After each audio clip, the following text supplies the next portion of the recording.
So I'm going to spill the beans on the big news. But before I do that, I want to give a brief bit of background on how we got here. And I wish Luke was here right now to announce with me, but he's at Speed Week. So we'll just have to do it on our own. But I know that he's also really excited about this next chapter and just fully supportive of it. So I'm super excited about that. Thank you, Luke. I made this decision in this past December. I've never, ever wanted to do this before. I've never had the desire. I've never had the gut feeling. And it's funny too, because this is perfect timing with Worlds coming up in 2022 in the US again for the second time. The past 10 years I've with Cannondale, basically this will be my 10th season.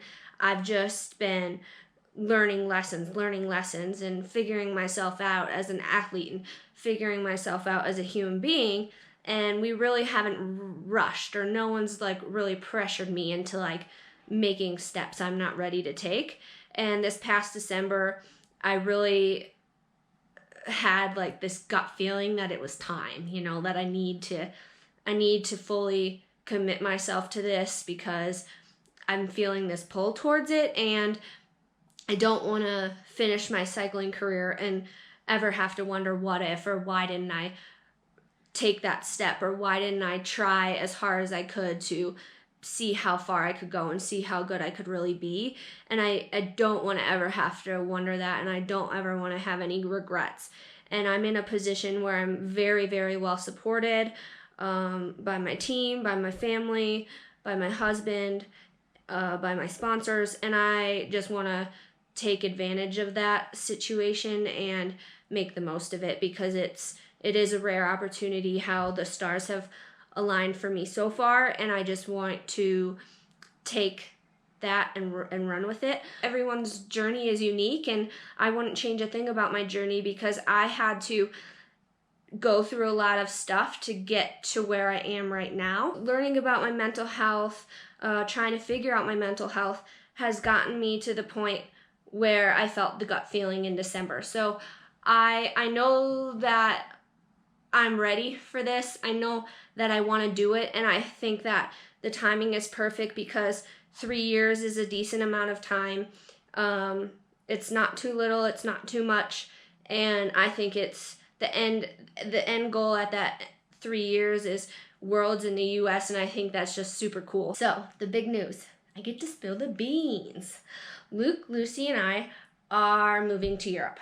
We are going to base ourselves there from the end of September through February, like the middle of February, I think, or it's either the middle or the end of February. That part is a little iffy, but we'll be there. We're renting a place there. We are going to live there, and I will only come back for nationals and then go back. So it'll be Rochester, Iowa World Cup, Waterloo World Cup, and then go to Europe and be based there.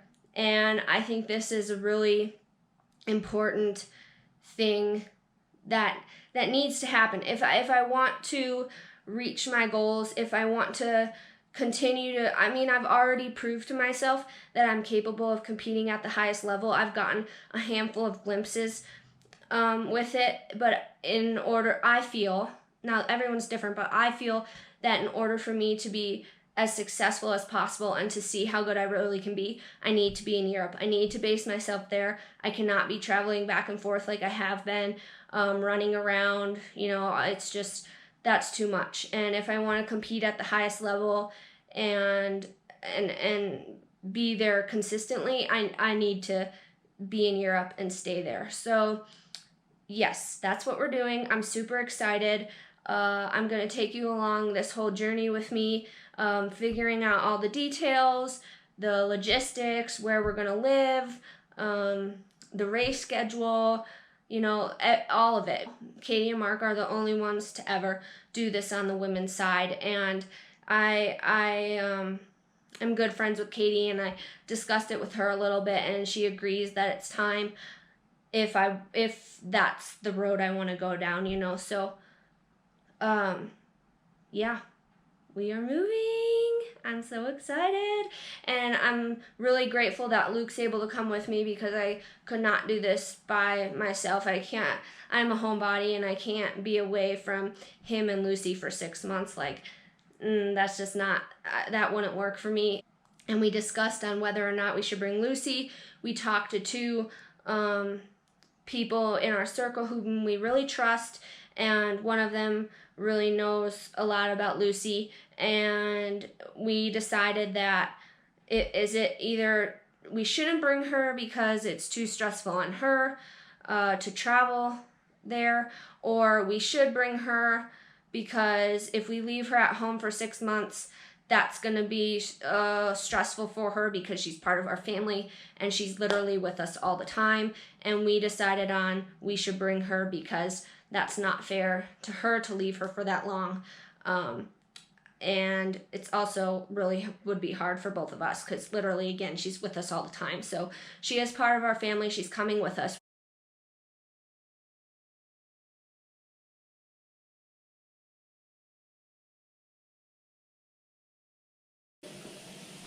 Best team ever is gonna crush. Yo. Or you want Team Doofus? I think that was a biased opinion. No, that's what your teammate was in the group text. I mean, it was Caroline's biased opinion.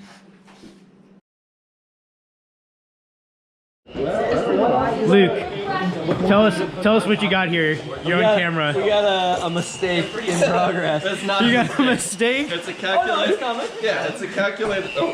She's bogging. She's bogging. Oh. You got a big. Do you have more horsepower? A little more horsepower. Are we doing the water or just leaving that? Catastrophe. Yeah, I don't need any more water. What kind of cookie is this going to be? It's going to be a surprise. Yeah. A surprise cookie. So Trevor, tell me about your cookies. We're making oatmeal scotchies. Oatmeal scotchies. We're about to put them in the fridge for a little bit. See how it turns out. That's the instructions say that they'll turn out better if they're refrigerated for a little bit. So hopefully that turns out well. Cool. Let's see them. Oh man. All right, tell us about your cookie, Caroline. Our cookie is the best cookie ever, and it has fiber to make your poops better. So if you eat this, then you'll be more regular in your digestion. And the potassium. And there's potassium in banana. So you won't Potassium banana. cramping. Okay. We're really going after our audience here. What do you call this cookie? It's a cool banana chocolate cookie, and it's going to be cool, which is good for this hot day. Ah, all right, cool. Well, best of luck to you. Thank you. We don't need luck. Yeah, when they're ready, they're done. You can't rush no. Yeah. All the heat is coming out now. We need those sheets. Yeah, we need sheets. Where are those at? Oh, there aren't they? We have 3 in box it. Alright, these will work. I think you're making cookies Or do you want? Yeah, I put that in. We'll just some parts. Classic. we're doing smoked cookies. It's burning. It's definitely burning. Oh, it's definitely on fire. That is definitely on fire. So we have. This is the triple chocolate peanut butter cookie with a chocolate peanut butter reduction with a whiskey flame side. So tell us about your cookies. Yeah, tell us about your cookies. They have oatmeal. Oh wow, look at those. Wow. They have Trevor, get over here. They have oatmeal with butterscotch chips, cinnamon, and brown sugar, and ice cream. And ice cream. Yes. Please tell us about your cookie. So our cookie is a chocolate, peanut butter, banana cookie bar. We didn't want to go with the original basic cookie, so we dolled it up a bit. And we knew that there would also be buying for kitchen space and oven space, and we knew we didn't want to worry about people opening ovens. Or baking, actually the bake-off. We're using the oven in the bake-off. Okay, what we have here is a salty oat Wait, cookie. start over.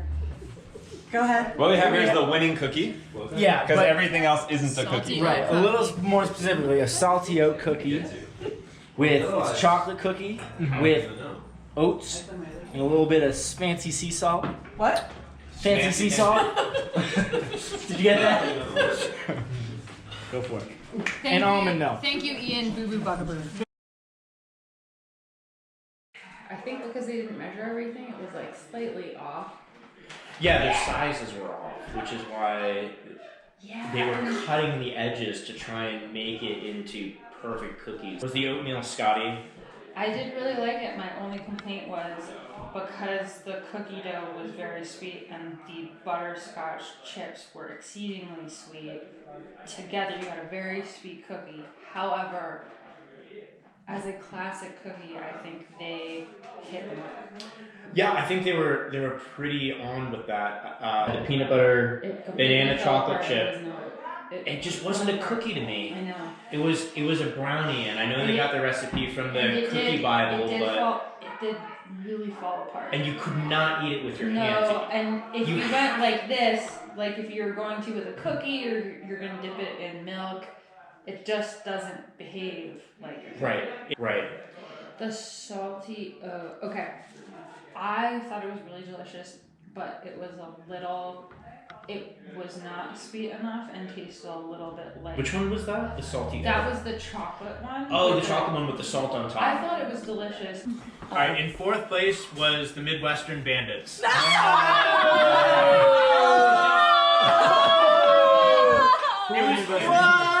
Turn that camera on yourself. Can we get a visual? Yeah, then third. Okay, this could be.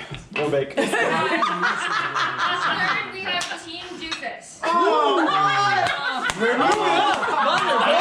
Judges.